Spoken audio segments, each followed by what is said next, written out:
Okay friends, మనం ఈరోజు మరొక కొత్త టాపిక్ గురించి మనం మాట్లాడుకుందాము. దాన్నే మానవ హక్కులు అని పిలుస్తున్నాం. ఏమంటున్నాం?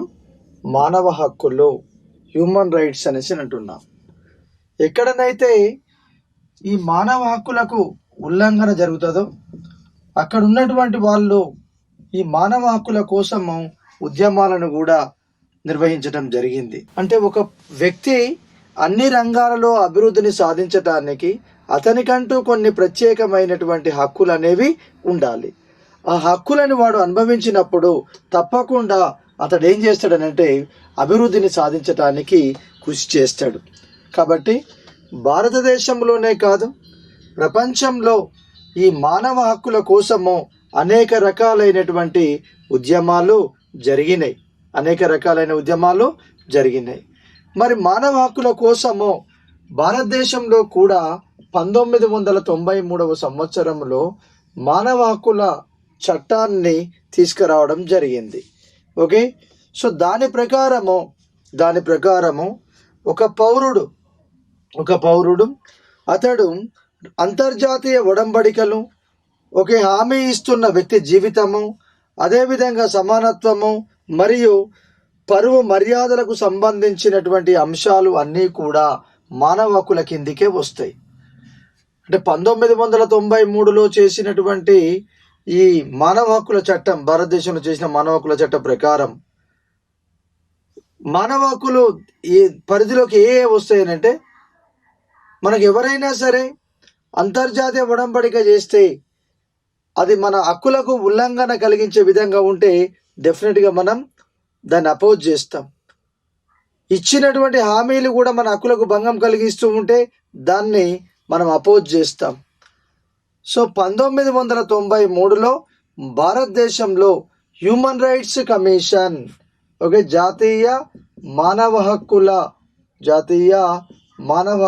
నేషనల్ హ్యూమన్ రైట్స్ యాక్ట్ని తీసుకురావడం జరిగింది. అఫ్కోర్స్ దాని ప్రకారమే మానవ హక్కుల కమిషన్ కూడా జాతీయ స్థాయిలో ఏర్పడ్డది, రాష్ట్ర స్థాయిలో కూడా ఏర్పడింది. అవి కూడా మనం చూస్తాం. 1+4 మెంబర్స్ తోటి జాతీయ స్థాయిలో మానవ హక్కుల కమిషన్ ఏర్పడింది. సో దీనికంటే ముందు ప్రపంచంలో మనకు చాలా దేశాలలో ఈ మానవ హక్కుల కోసము కొన్ని ఉద్యమాలు జరిగినాయి, కొన్ని ప్రయత్నాలు కూడా చేపట్టారు. సో దీంట్లో ముఖ్యంగా 1215 సంవత్సరంలో బ్రిటన్లో బిల్ ఆఫ్ రైట్స్ను తీసుకురావడం జరిగింది. అంటే ఒక పౌరుడు అభివృద్ధి చెందటానికి కొన్ని హక్కులు అనేవి ఉండాలి. సో అందుకోసమే కావాలనేసి 1215 సంవత్సరంలోనే బిల్ ఆఫ్ రైట్స్ను తీసుకొచ్చారు. ఏ దేశంలో? బ్రిటన్లో. దాని తర్వాత 1791 సంవత్సరంలో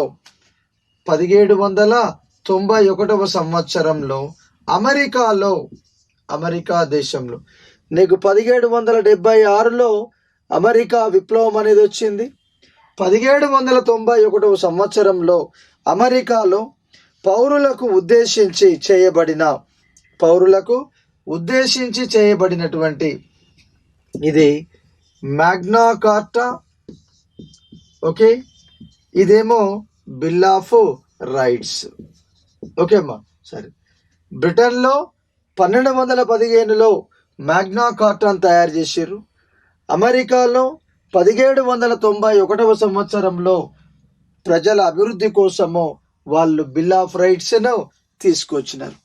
ఈ రెండింటి యొక్క ఉద్దేశం ఏంది అని అంటే, ఆ దేశంలో ఉన్నటువంటి ప్రజలు గౌరవ మర్యాదలతో పాటు అభివృద్ధికి అవసరమైనటువంటి హక్కులు కలిగి ఉండాలి. అది జీవించే హక్కు కావచ్చు, తర్వాత పని సెలెక్ట్ చేసుకునే హక్కు కావచ్చు. సో ఈ విధంగా అనేక సందర్భాలలో ఈ రెండు దేశాలు మరికొన్ని చట్టాలను కూడా చేయడం జరిగింది.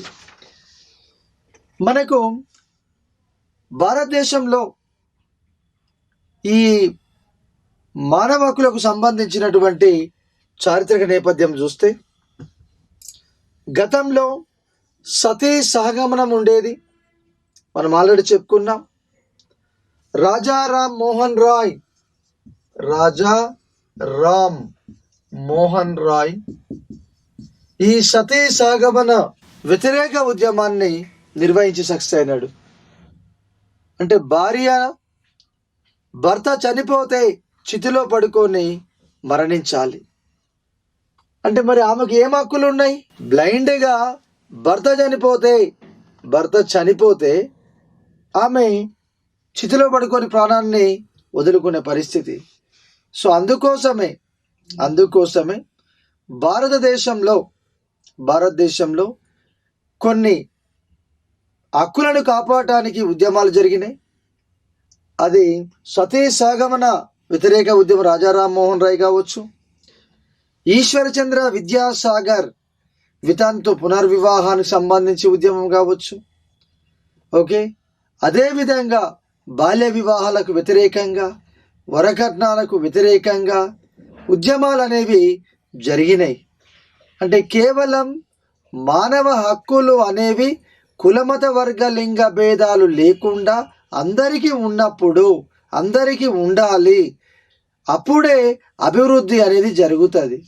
కానీ కొంతమంది హక్కులను అనుభవించటం, మరికొంతమంది ఆ హక్కులను అనుభవించకుండా ఉండడం వల్ల ఈ విభేదాలు, తర్వాత ఆందోళనలు, ఉద్యమాలు జరుగుతాయి.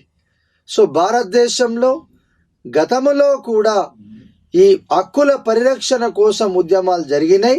దాంట్లోనే మనము ఈ వితంతు పునర్వివాహ ఉద్యమం కావచ్చు, సతీ సహగమన వ్యతిరేక ఉద్యమం కావచ్చు, మరొకటి ఈ వరకట్నం కావచ్చు, బాల్య వివాహాలని వ్యతిరేకంగా ఇట్లా ఉద్యమాలు జరిగినాయి ఫ్రెండ్స్. ఓకేనా?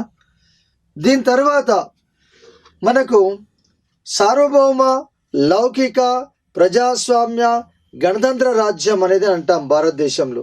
సర్వసత్తాక సామ్యవాద లౌకిక ప్రజాస్వామ్య గణతంత్ర రాజ్యం అనేసి అని పిలుస్తాము.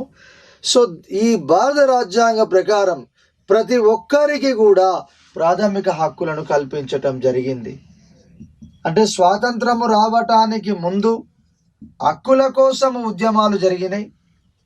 స్వాతంత్రము వచ్చిన తర్వాత రాజ్యాంగ ప్రకారము ఎటువంటి వివక్షతను చూపకుండా ప్రాథమిక హక్కులను కల్పించటం జరిగినది. ఎవరికి? పౌరులకు. ఎవరికైతే పౌరసత్వం ఉంటుందో వాళ్లకు మాత్రమే, ప్రాథమిక హక్కులను కల్పించటం జరిగింది. సో రాజ్యాంగ ప్రకారము కొంత రక్షణ అనేది పౌరులకు ఇచ్చిండ్రు ప్రాథమిక హక్కులను కల్పించడం వల్ల. సో దీంతో భారతదేశంలో ఉన్నటువంటి అణగారిన వర్గాల వాళ్ళు, ముఖ్యంగా స్త్రీలు కూడా కొంతవరకు వాళ్ళు ఆత్మగౌరవంతో, నమ్మకంతో ముందుకు సాగినారు. సో ఏ ప్రాంతంలోనైనా సరే స్వేచ్ఛగా జీవించే హక్కును మనకు భావ ప్రకటన స్వేచ్ఛ స్వాతంత్రం దాంట్లో ఉన్నది. ఉదాహరణకు సమానత్వపు హక్కు చూద్దాము. ఈ సమానత్వపు హక్కు గురించి వివరించే నిబంధనలు 14 నుంచి 18. ఈ సమానత్వపు హక్కులో 19వ నిబంధన అనేది ఉంది. 19వ నిబంధన దేని గురించి వివరిస్తుందంటే 6 రకాలైనటువంటి స్వేచ్ఛా స్వాతంత్రాల గురించి వివరిస్తుంది. అంటే భావ ప్రకటన స్వేచ్ఛా స్వాతంత్రాన్ని కలిగి ఉండడం, ఇష్టమైన వృత్తిని చేపట్టే స్వాతంత్రము, మూడవది దేశంలో ఎక్కడనైనా స్థిర నివాసాన్ని ఏర్పాటు చేసుకునే స్వాతంత్రము, నాలుగవది సంస్థలు సంఘాలను ఏర్పాటు చేసుకునే స్వాతంత్రము, ఐదవది సంచార స్వాతంత్ర, ఫ్రీడమ్ టు మూవ్. ఓకే, ఇవే కాకుండా మరికొన్ని అంశాలు కూడా నీకు 19వ నిబంధనలో ఉన్నాయి. ఇక్కడ ఈ 19వ నిబంధన ప్రకారము భారతదేశంలో పౌరుడు ఏ ప్రాంతములోనైనా స్వేచ్ఛగా స్వతంత్రంగా స్థిర నివాసాన్ని ఏర్పాటు చేసుకునే అవకాశం దక్కింది. ఎవ్వరు కూడా ఆపలేరు, ఎవ్వరు కూడా పరిమితులను విధించలేరు. రాజ్యాంగమే అవకాశం ఇచ్చింది. కాబట్టి వాళ్ళ వీలుని బట్టి, పరిస్థితులను బట్టి, అవసరాన్ని బట్టి భారతదేశంలో ఏ ప్రాంతంలోనైనా హ్యాపీగా స్థిర నివాసాన్ని ఏర్పాటు చేసుకొని ఉండొచ్చును. ఓకే, 2014 సంవత్సరంలో విడుదల చేసినటువంటి మానవ హక్కుల నివేదిక ప్రకారం భారతదేశంలో స్త్రీలు మరియు చిన్నపిల్లలను రక్షించడానికి అవసరమైన అన్ని సహకార చర్యలను చేపడుతుంది అనేసి, అంతేకాకుండా అనేక కేసులలో అన్యాయంగా జరిగినటువంటి హత్యలను విచారిస్తుందని ప్రకటించింది. 2014 సంవత్సరంలో జాతీయ మానవ హక్కుల కమిషను నివేదికలో పేర్కొన్నది ఏమని? భారతదేశంలో ఉన్నటువంటి స్త్రీలు కావచ్చు మరియు పిల్లలు కావచ్చు, స్త్రీలు మరియు పిల్లలు, వీళ్ళ కోసం కొన్ని ప్రత్యేకమైన చర్యలను చేపడతాము అని, అదేవిధంగా కొన్ని కారణాల వల్ల హత్యలు అనేవి కూడా జరుగుతాయి. ఏంటివి? హత్యలు అనేవి జరుగుతాయి. ఆ హత్యలకు సంబంధించినటువంటి కేసులను వీలైనంత తొందరగా విచారణ చేస్తాము అనేసి నివేదికలో పేర్కొన్నారు. అంటే డిలే చెయ్యము, డ్రాగాను చెయ్యము, తప్పకుండా వాటిని మేము వీలైన తొందరగా కేసులను పరిష్కరించి దోషులను శిక్షిస్తాము, న్యాయాన్ని ధర్మాన్ని కాపాడుతాము అనేసి చెప్పడం జరిగింది. తర్వాత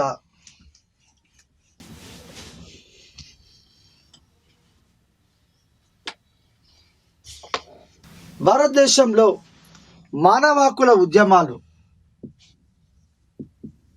భారతదేశంలో మానవ హక్కుల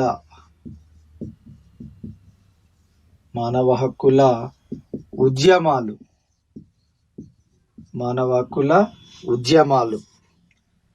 4 రూపాలలో జరిగినాయి. ఎన్ని రూపాలు? 4 రూపాలలో జరిగినాయి. దాంట్లో మొదటిది ఏంటిది అని అంటే పౌర స్వేచ్ఛ హక్కుల కోసం, పౌర స్వేచ్ఛ